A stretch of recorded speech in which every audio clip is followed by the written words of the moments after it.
this is Matt Boldy, and you're listening to Locked On Wild. You're Locked On Wild, your daily podcast on the Minnesota Wild. Part of the Locked On Podcast Network, your team every day.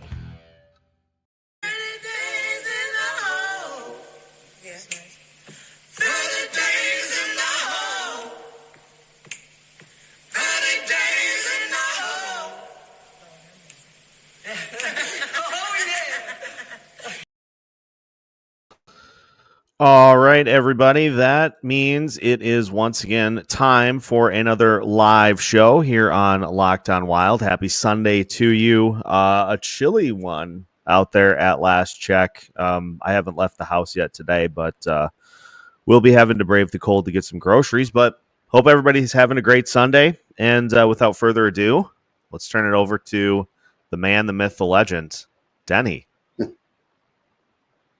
Well, hello, everyone, and thanks for tuning in. As you know, the show means a lot, and having you guys here to talk your views and listen to mine means a lot to me. I want to start the show by saying I'm almost ready for green screen. It seems that nothing's compatible today, and if you don't buy it brand new, they don't want it to work. So we're working on it. I'm down to one piece, but I got all the pictures done. My guy's working on tutelage so that I can go over plays with you and show you what I mean when I say it's a 2-1-2 or a 3-1-3 or, whatever they're doing defense. Yeah, so that should be done relatively soon with the next couple of weeks, I hope. And to start the show, would you rather hear my top 10 first or last? What do you think? Shout it out in the comments, whichever you prefer, and we'll see what we get for votes here in the early going. Yeah, I spent a lot of time and effort, like 4 hours, doing my top 10 in hockey. Amanda says do it first. Okay, I will then. Just to get it out of the way. Now, I have to tell you, I don't look at anybody else's. I just look at what their teams and do what I think is best. I'm only doing the top 10. I'm not going to do all 32 teams because that would be just way too much. Starting at number 10, I have Dallas. They got 49 points in 38 games. They're 7-2-1 in their last 10, and they're playing some really good hockey. So I got them at number 10. I got Florida at number 9 with 50 points. They're 6-4 in the last 10 with 40 games played. I got the Devils at number 8 with 51 points. They're 5-5 in their last 10 with 42 games played. I got the Kings at number 7 with 51 points with a 6-2-2 record, and they're playing really well. I have Edmonton at number 6 with 51 points with a 7-2-1 record in their last 10. I have Toronto at number 5 with 52 points and a 7-3 record in their last 10. I have Minnesota at number 4 with 54 points, going 5-5. And I'm going to explain it after I get down with the list here. I got to the point. I got Washington at number 3 with 55 points, 5-4-1 in their last 10 with 39 games. I have Winnipeg number 2 with 56 points. 6-3-1 their last 10 with 41 games played. And I have Las Vegas, number 1 with 57 points and 8-2 in their last 10, who are playing the best hockey by far and away in the last 10 games, at least. They're on a roll. With Minnesota, I was really daggone between being that they're only 5-5 in their last 10. But when you look at what they did to Washington and then to Carolina, that was very impressive. When we're missing 3 of our top guns, it just shows the depth we have. Now, does that mean we're a cup contender? Not yet. We still need a couple pieces.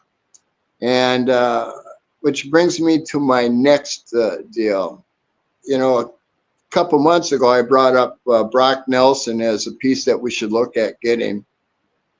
And he's still available, but I've really changed my mind on Brock Nelson. I really like Granlund. He's playing really well. He's got 35 points in 42 games. He leads the San Jose Sharks in points. And Granlund was always really good. He's got good hands. He's a nifty passer. And there's nothing wrong with having a really good second center, because he can bring in the puck with ease. And so many of our players have a problem bringing in the puck in the offensive zone. And Granlund is excellent at that. And he distributes the puck well. And I think he might be playing the best hockey of his life right now. And because he is a 10-year player and he gets to say where he wants to go, I have him at the top of my charts now for somebody that we should try and get. We have a really good rapport with San Jose. We've done a lot of trades with them in the past. And I just think he'd be a really good addition for us because, as good as Zach is, he's always getting hurt. I mean, it's just part of his makeup, and we got to have somebody to replace him. And having Granlund on second line center would look really good. Don't you think, Seth? Yeah, I was just looking at some of the underlying numbers that I like to use to kind of figure out where a player would factor in. And I like to use point shares as kind of the determining factor. Granlund right now has 4.7 point shares, 2.1 offensively, 2.6 defensively. 4.7 would put him 7th on the team, just behind Matt Boldy. So that would be nothing wrong with that. That would fit in well. He is currently winning faceoffs at a 47.4% clip, which is the highest number outside of no, that doesn't even count because he only played after he got traded to Pittsburgh. It's his highest faceoff percentage since 2021-2022. So he's having a career year. I know that. Yeah.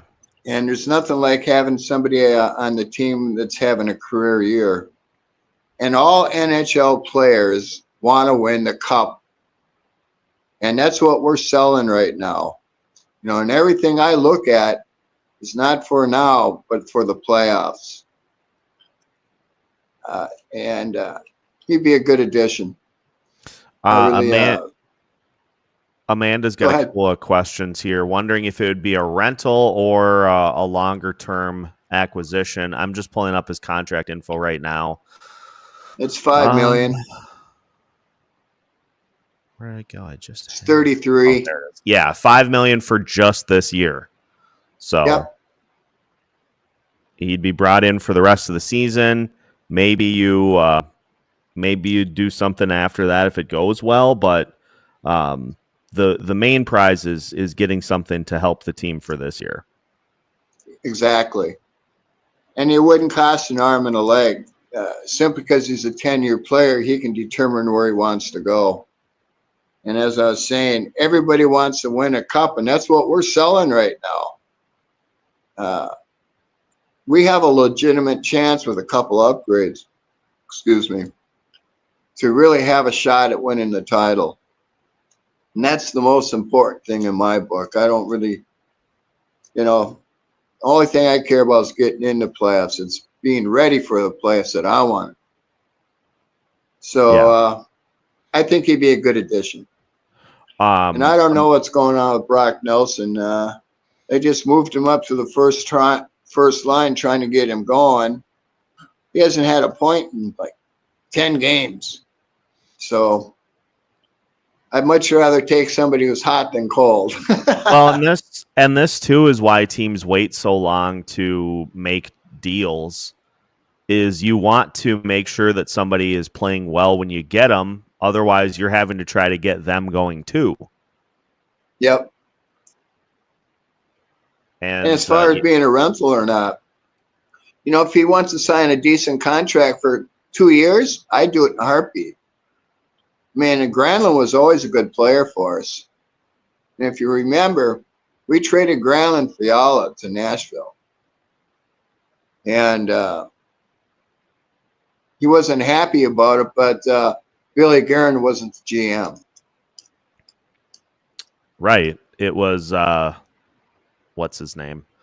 Brock Nelson has not scored a goal since he had 2 against Boston on November 27th. He had 4 assists for the entire month of December. That was it for points. Yeah, it's terrible. He's not playing well. No, and they're trying to get him going so that he has some trade value at the end. But I wrote an article, which brings me out to my next deal. I'm going to be having an article come out once a week in the hockey world called "Of Course I Have a Different View." And my first 2, who I'm not with, Athlon Sports, I wrote a couple of articles about. They think that Nelson and Palmieri are going to be first-round picks and second-round picks, and I don't think they're missing the boat. Number one, when you're a 10-year player, you determine where you want to go. You can turn down any deal, period. And it doesn't matter what other teams offer. If he doesn't want to go there, they can't trade him. And that's the beauty of it. And that's why you don't overpay for players who are coming to the end of a contract. And it's the way you get good players on a good deal. And so Athlon Sports, after I put in, they didn't like what I had to say about it. So after about a minute, they deleted my article. But you can be looking forward to seeing I have a different view. It's coming out weekly here shortly. I was actually waiting until I got my green screen up and running. So when I have all these new people reading my hockey views, they have a place to come to finish up. And that brings me to the most improving player on the team overall. And I'm giving that to Declan Chisholm. He has improved his play tremendously. From last year to now, he's 100% better. I mean, he can skate. He can shoot the puck. He likes passing. He's good on the power play. And now he's turning the plays outside. And when he gets a good chance, he'll take a rip in you too. He's really playing to get a contract. And I really like what he has done. He's improved his play considerably. Which brings me to the heart and soul of our team. And I got to give that to Foligno. He's a hell of a grinder. A lot of people don't appreciate what he does for us, but he's a great grinder. And you can't win championships without players like Foligno. Bottom line, you got to have the grinders that put in the work. And he does it. And he's very good at it. And I'm glad he's on our team. And I'm giving him the heart and soul of our team. And for offense, well, of course, Kaprizov has always been the stud, but Rossi has kind of taken over the stable since he's been gone. And I know a lot of you picked him between 60 and 65 points at the beginning of the year. And of course, I had a little bit different view. I had him at 80, and I'm pretty sure he's going to hit 80, maybe a little bit more. Rossi is just a star. He's a diamond who's starting to shine. And, the biggest thing with Rossi is when he gained 15 pounds of muscle, that's when he became an NHLer. And I'm hoping that height up in what's the name of his team? That's a great question. I was just looking at that the other day. 1 second. I can pull it up here quick. Prince George Cougars. Yeah, the Cougars.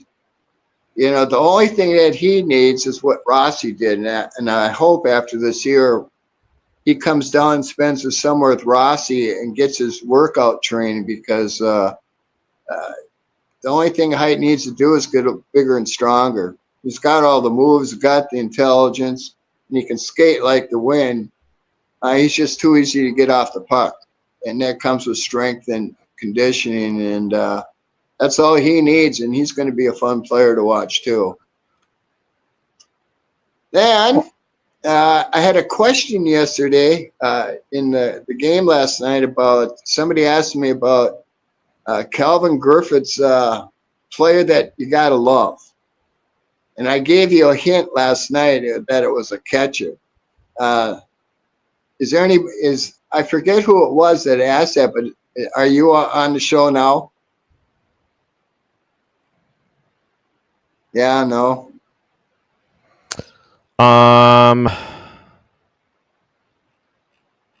Doesn't look like it.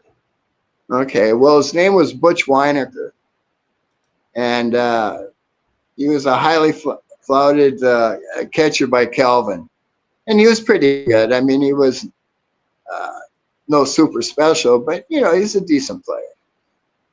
But Calvin Griffith loved him. He had a hell of a commercial about him. So that answers your question. Oh, I got one more too. A while back, somebody asked me about the concert that I went to with Lou Nanny and his wife and Benchwarmer Bob and stuff. And he asked me a question about the group. Well, let me put it to you this way. That was 45 years ago. I can't even remember the name of the road I live on now. So that's really asking a lot. Now, if you want to ask me about Pink Floyd or some of the very best concerts I've been to, I can tell you all about those. But, you know, that was at Mystic Lake, and, you know, the whole thing was just going to a concert with Lou Nanny. I mean, what the hell? So if you got any questions about concerts, they got to mean something a lot to me. You know, and I've been to a couple hundred concerts in my life, and I can tell you from the first one I went to the last one. But to ask me specifics about Huey Lewis and the News, come on. They're okay. That's about all I can say about them. All right. What else we got here? Talking about the Wild on the road. They have the best record on the road in NHL at 15-3-3. And I'm trying to figure out why they don't do it at home. You got any answers for that, Seth? You know, I was kind of trying to figure that out last night too. And I think part of it is maybe they just like to try to suck the life out of the building because they play a style that's more conducive to stopping the opponent from scoring, as opposed to kind of getting the early lead themselves. So I think it's just the style is more conducive to playing on the road than it is at home, because they go into these road environments and they prevent the other team from scoring, which takes the crowd out of it. And I think that's just kind of indicative of what they're trying to do every time they play. Well, what they did to Washington the other night, unbelievable. Washington's really good. Yeah, and they Carolina too. They were averaging 30 shots on goal per night. The Wild held them to 21. They were averaging 70 shot attempts per game, and the Wild held them to in the 40s. Yeah. Yeah, what they did was impressive. We get Spurgeon and Middleton back. Our defense right now is very good, but it'll be elite when we get those two back. And that's cup potential right there. And let's give some credit. I mean, I know we kind of gripe about him, but the back end guys are still playing and still not allowing goals. So as much as we want to see other players in those spots, they are doing their job at this point. Yes and no. I mean, they're taking up time, and they're not letting too many goals in. But you really need 3 solid lines to win the cup. And I don't look at Merrill and Bogle as being real solid. Bogle still gets lost in the shuffle. He doesn't have any foot speed. And Merrill's just out there. He doesn't really make any mistakes, but he doesn't do anything.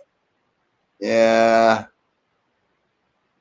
He is what he is. He's a good guy and everything, but I'd much rather see Carlos Lambos get out there with Declan Chisholm. I want to see third pairing change, especially for the playoffs. And Carson likes to hit. I just hope they give him a chance because everything I see about him I like. He just hasn't gotten a chance, and who knows if he will. Well, he will get his chance. I mean, I think you see the same thing with a lot of young players as they come in and they play timid because they're trying to fit in. They're trying to not make egregious mistakes. And as much as coaches try to tell them just play your game, they come in like it's the same thing. I've used this analogy before. It's the same thing when you start a new job. You're trying to make as good of an impression as you can, which means that you're not going to try to necessarily make waves. You're just going to go in and do your thing and just hope that it's good enough. Like at some point that light bulb flips and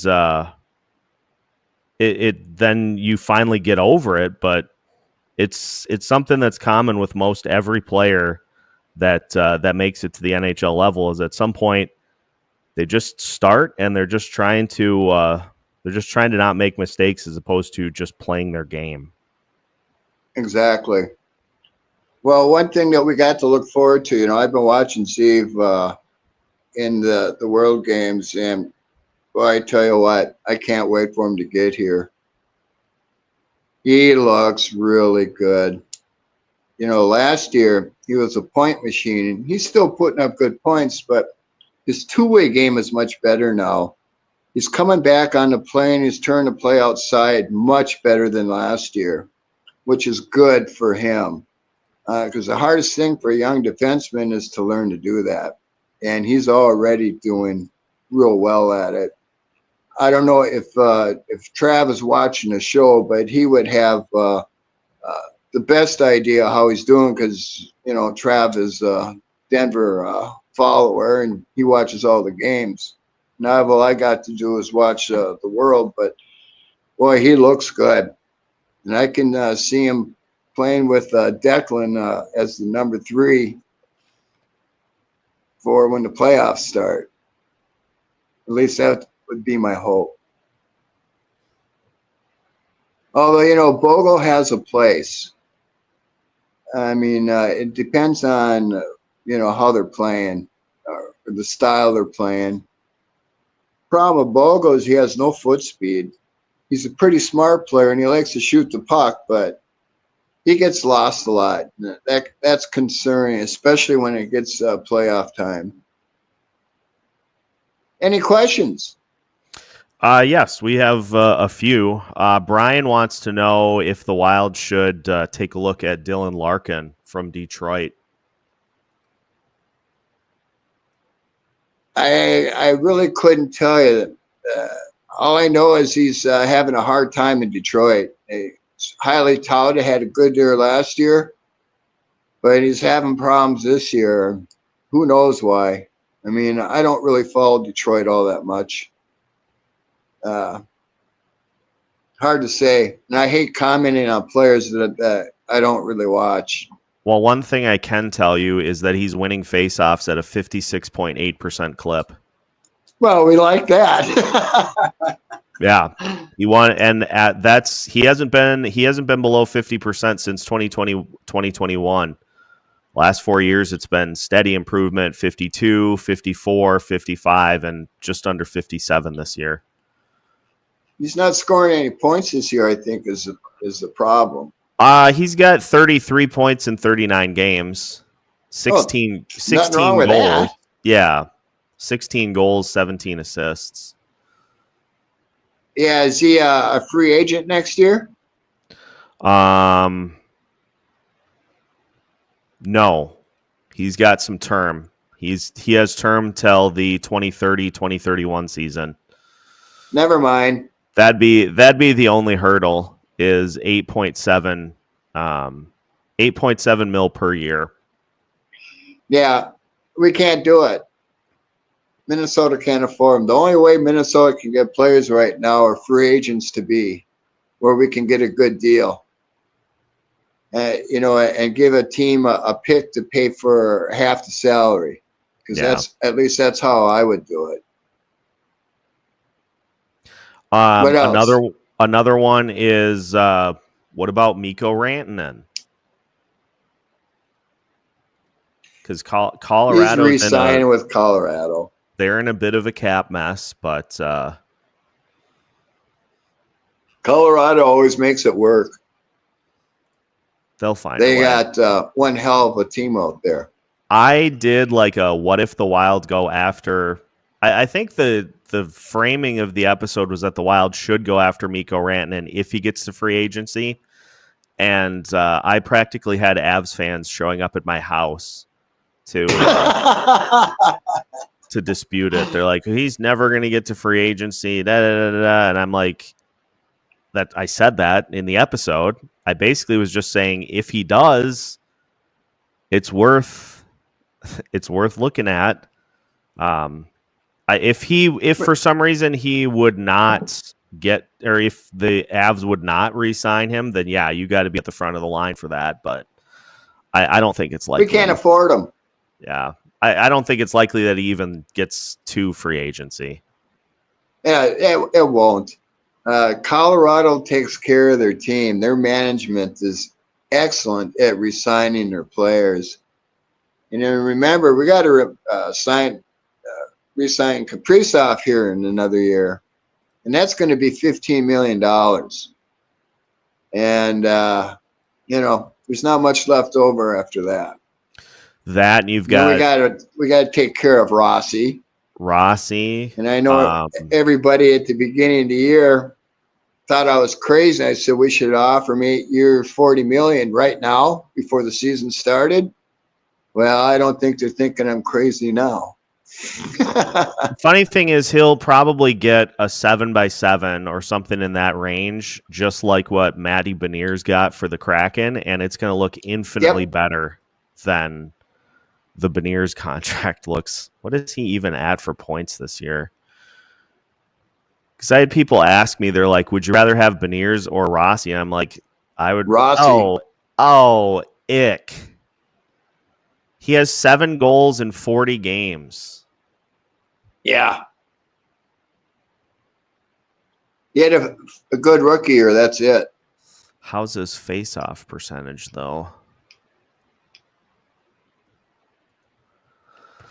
That's the big determining factor with centers is how's that face-off percentage?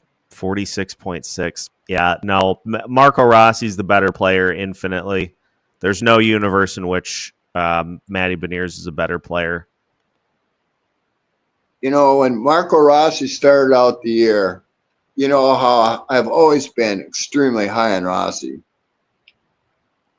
But now he was a top 40. He's almost a top 20 player now. And to think this is only his second year. Next year when he turns 24, he's going to be a star.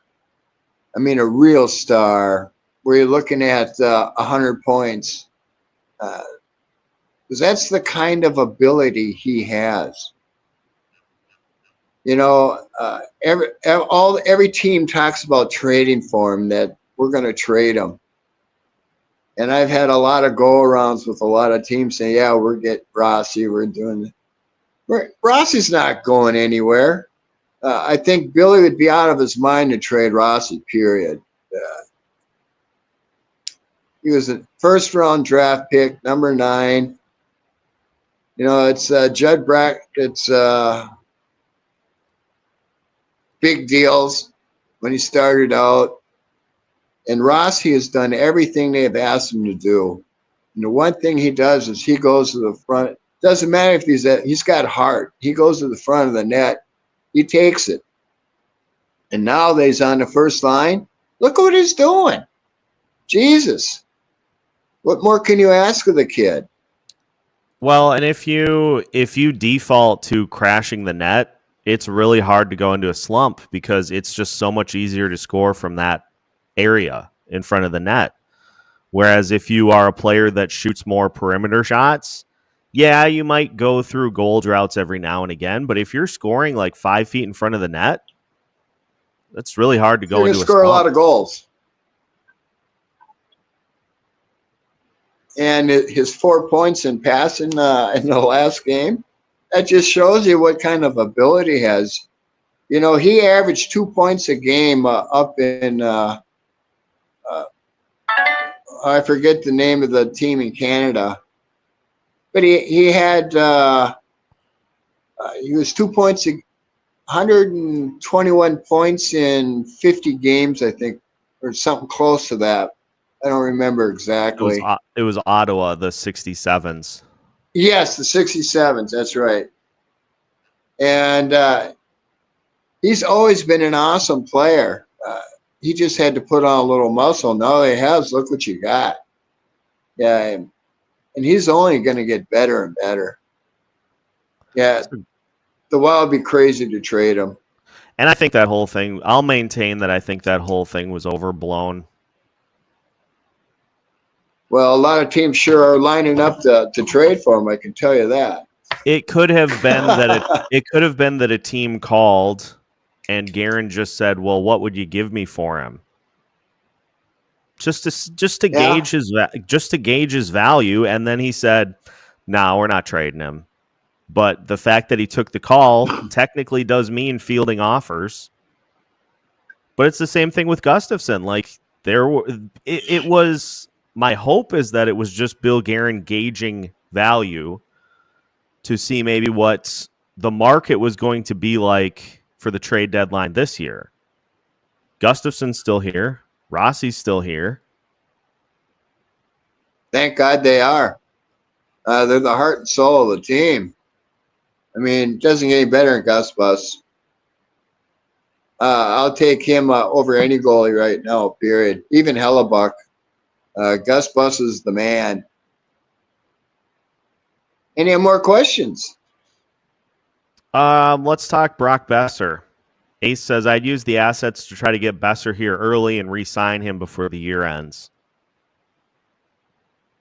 Well, here's the problem with Besser. Vancouver isn't going to let him go. They're in a fight for the playoffs. They can't get rid of Besser. Wouldn't be to the end of the year. And then we couldn't afford him anyway. I mean, even if he took a hometown deal, it would be tough to sign him because he's going to want $7-8 million a year. And we got to take care of our own. And although it'd be nice to have him, you know, he's a hell of a player and Minnesota kid. There's no money. It's wishful thinking. You know, you'd have to trade Rossi to get Besser. I like Rossi better than Besser. Sorry. Let's go to this. Because Rossi's going to cost some money. Yeah, that'll be right around a 7 by 7. Yep. What's this? Let's talk about Spurgeon. Hope Spurgeon gets back sooner than later. He was playing well He's playing great before he got hurt. Before the slew foot, the dirty ass slew foot. I tell you what, if I was on that team, that kid would be looking over his shoulder because I kick his ass. And I'm not kidding. I'd old style hockey. Slewfoots like that are uncalled for, period. And I can tell you there's been times in hockey history where that's exactly what happened. I'm trying to think of the guy's name. He got slew-footed. He waited till after the game and he met the guy in the parking lot, kicked his ass.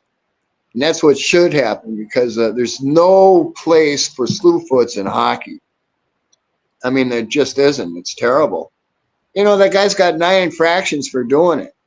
Only first one in NHL, but he has a history of doing this. Somebody needs to let him know what's going on. Because there's no place for hockey. None. Yeah, I'm just looking at was trying to look at, here. Oh, thank God. I found it right on the first try. He's got a history of different infractions, and somebody on Twitter was saying, well, he has no suspensions in the NHL, so you can't hold his past history against him. And I'm like, they can't. Yeah, it's like he still has a history of doing different things. In 66 games last year, he was suspended twice by the AHL, once for a pair of games for sucker punching an opponent, and the second for one game for fighting after the final horn blew in a loss. The QMJHL suspended LaRue for 10 games when he stuck his stick through a pane of glass and began jabbing at opposing fans.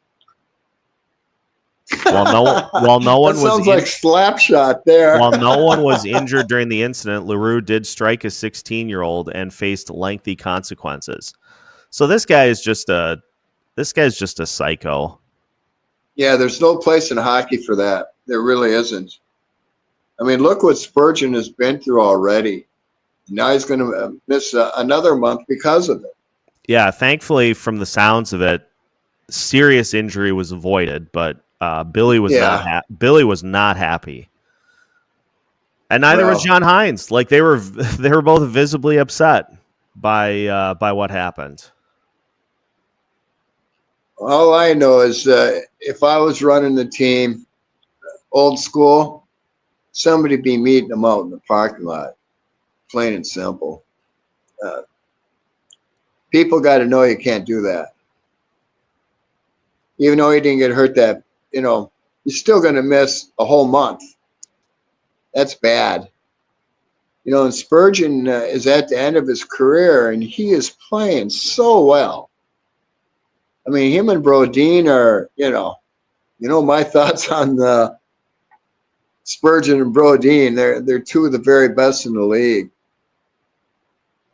And when you have Brock Faber and Middleton, who is playing he's having a career year.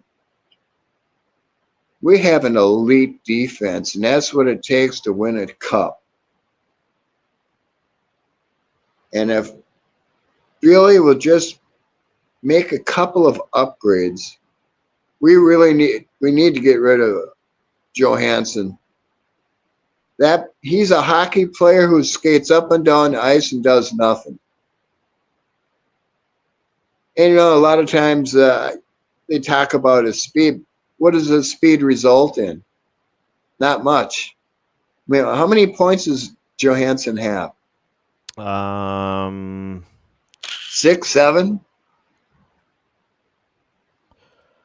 2 points in 40 games. No, I'm kidding. He has he's got 14. Yeah. 14 points. That's bottom of the barrel. He's not good enough to be on a cup contender, and that's all I'm worried about. The good thing is he's got a cheap contract, so he'll be easily to move. And I've been told that he's got a no-trade contract. Well, I can tell you this. If I'm the coach and we want to trade him, You're either accepting a trade or you're doing Herbie's 2 hours a day and sitting on the bench until you say yes. That's old school. Any other questions? Well, we could talk about Matt Boldy a little bit because that was one of the questions on the community tab post. But Okay. obviously, Boldy scored against the Hurricanes and was part of that. Beautiful shot too. Yeah, he was part of that just dominating top line performance against the Hurricanes. I think every single player on that line had at least 3 points. Yeah, they had 9 points, which is that's top notch. You can't get any better than that. Rossi, Boldy just needed a breath of fresh air with new player. He had it with Hartman. I hate to say it because I like Hartman, but you could see the look in his face at how frustrated he was playing with. And, that started to get him down. Now they scored a shootout, and he's participating again, and he's shooting, he's skating, he's doing everything he should be doing. You're going to see him take off again. I have no questions about it. Well, and it's just Hartman is not a second line center. And, he's really, the way he's playing right now, he should be fourth line, in my opinion. I don't know what you guys fans thinks, but Hartman should be fourth line center now or fourth line winger. Either way, he's just not playing that well. Everybody goes through it, but you got to pay the piper when you're not producing. You got to move down. Yeah, and there were questions in the postcast last night about what do you do when Kaprizov returns? Do you put Kaprizov on a line with Eck and Johansson because of how good Boldy, Rossi, Zuccarello have been? No, I'd just move Kirill back with Zuccarello and Rossi because that chemistry is not going to miss a beat. No, we need another player for Boldy. Well, an X-back, so that helps, but Johansson just doesn't fit the bill. I've never seen anybody skate up and down the ice so much and achieve nothing. He's really good at it. He's made it an art form. God, what are we going to talk about when Johansson's not on the team anymore? Oh, I guess we'll find out. Yeah. Any other questions? Ben B 4068 wants to talk about Declan Chisholm. He's looked really good lately. Absolutely. As I said in the beginning of the show, he's the most improving player on the team, really. I mean, everything you see that he's doing now, it's the right way. And he can scoot. And he's got a good shuffle to his pass. And he's quick thinking. He's turned the play outside. I mean, you can't ask any more than what he's doing. Yeah, I really, really like him. And I hope we sign him to a long-term deal. Because then our defense is going to be pretty set.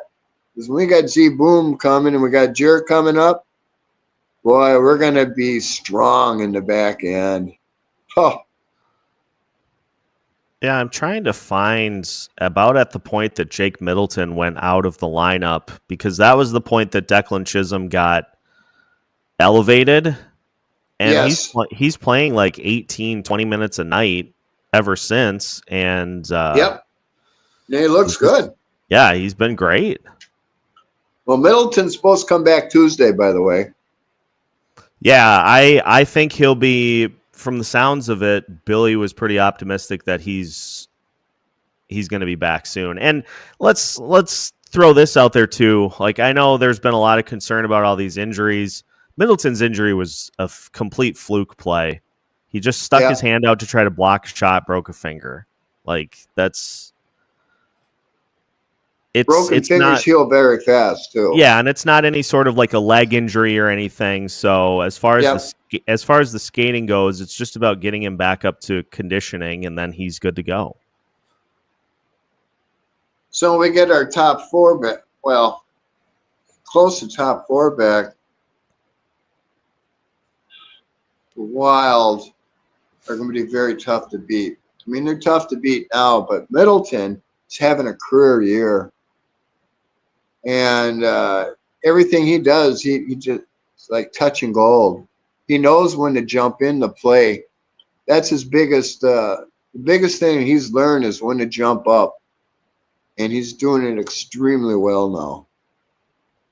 I should probably do a little bit more in-depth deal on Middleton, maybe. But I'm going to wait until I have my what do I call that again, Seth? My tutelage deal. Yeah, your tutorial. Yeah, my tutorial.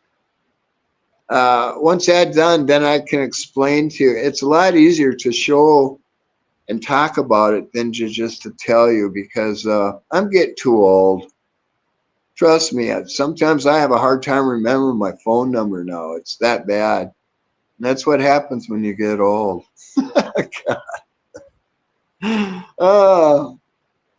But just remember this. I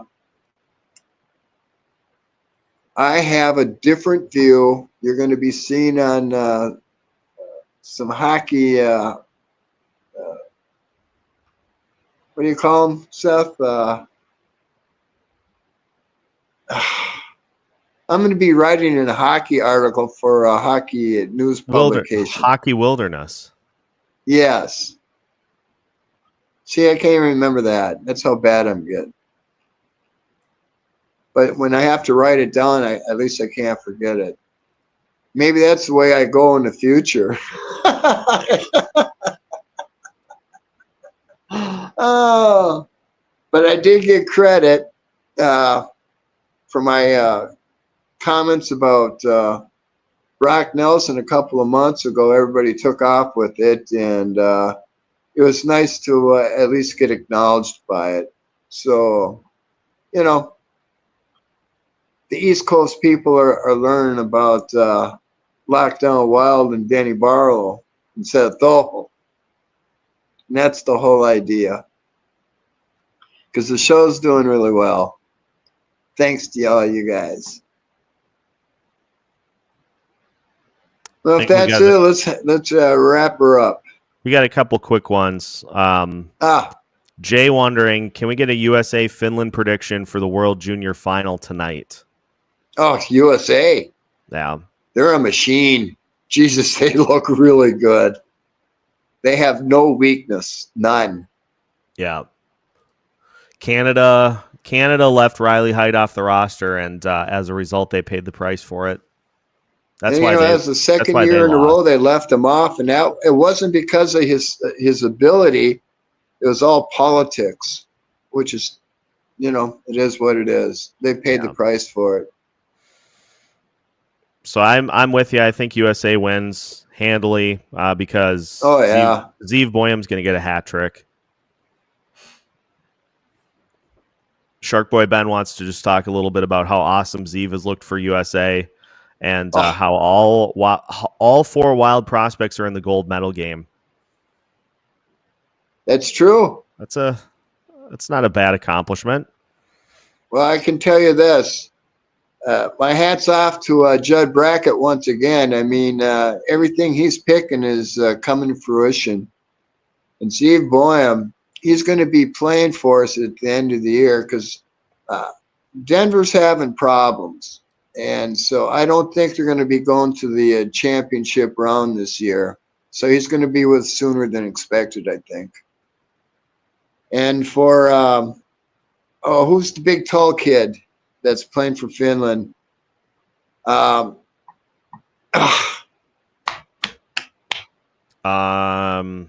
I should know this. Oh, Jesus.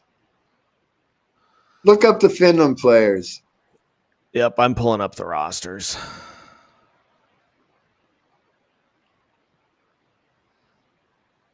I can't hardly pronounce his name. Oh, Shark Boy Ben's got us. Rasmus Kumpalainen. There you go. That's it. He's he's going to be a joy when he gets over here. He looks good. I can't wait for the game time. I hope he scores a big goal for him. Yeah, Who else we got on the team there? Team USA can win 3-2 as long as Zeev has a hat trick and Kumpalainen has 2 goals. Yeah, Rasmus Kumpalainen, when we saw him in a training camp, he was a very impressive kid back then. I mean, what is he, 6'4"? Yeah, he's big. A big boy. He's a big kid. And he can really skate. And it looks like he's taking his tutelage to heart because, boy, he looks good. Yeah, Who else is playing for Finland? I'm just going through the roster here to. I was going Shark through Boy knows roster. Finland.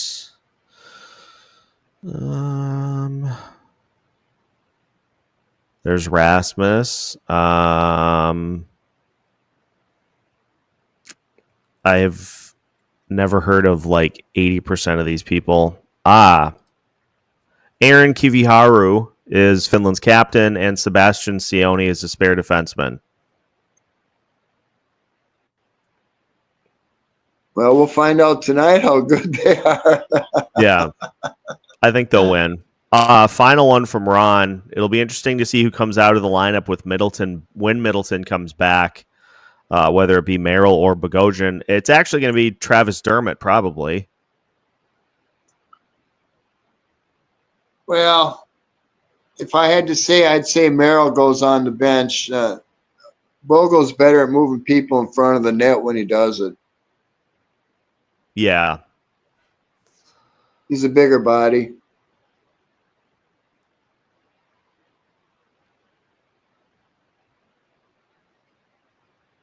Well, we'll see how that all plays out.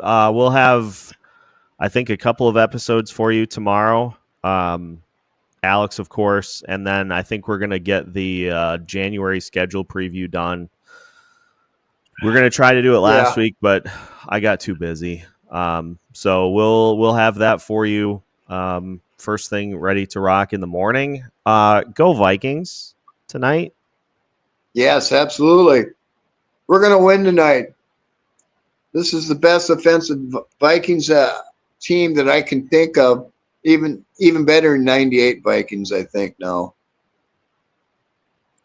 And being Detroit's missing 3 key defensive personnel, our coaching is going to take advantage of that. We're going to win the game. We're going to be number 1 seed. It's about time. We deserve it after all the heartache we've been through and I've been through. You know, I've been with the Vikings since 1964.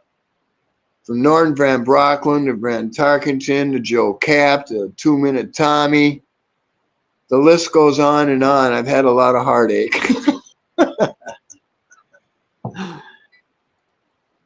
Well, with that, let's wrap her up. Yeah, that sounds good to me. Thank you, everybody, for watching the show, taking the time to listen to us. And we'll see you next Sunday. Adios. See ya.